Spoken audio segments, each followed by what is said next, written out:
Don't go too far. Dad has his pension, so you don't need to worry.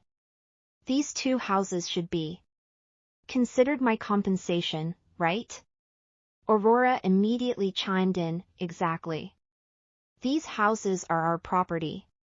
We can give them to whoever we want. Stella, we're not dead yet, and you're already thinking of letting Bennett take over our family's assets? I thought, take over our family's assets? What is there in our family for him to take over? On the contrary, whenever Bennett has some money, he buys them gifts. I sneered and said, if you're unwilling, you can take Mom and Dad with you, and I'll give you all the houses. I have no objections.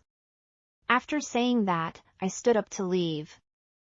Aurora shouted angrily behind me, what kind of attitude is that?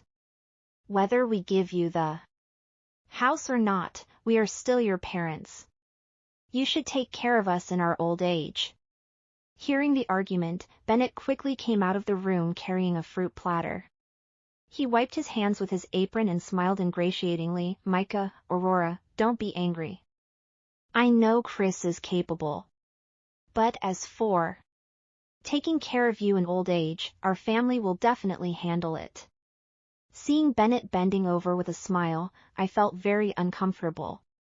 In my past life, Bennett even gave up our master bedroom.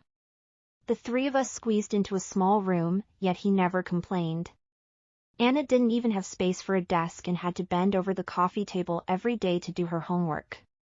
In this life, I won't let them suffer such grievances again. But Aurora didn't even glance at Bennett, just snorted coldly and said, if you had the ability to go abroad, would we have been separated? Bennett stood helplessly on the side, while Chris sat on the sofa with his legs crossed, looking particularly relaxed. He kept asking Cora in French when they could leave. He was still waiting to go back to the hotel for a massage. Chris's impatience was almost impossible to hide. But Aurora kept handing Chris fruit.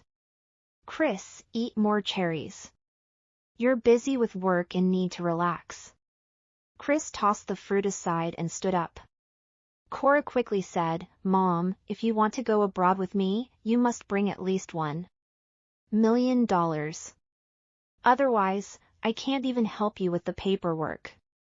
I also stood up and said to Micah, Dad, if you want to live with me, you can't give me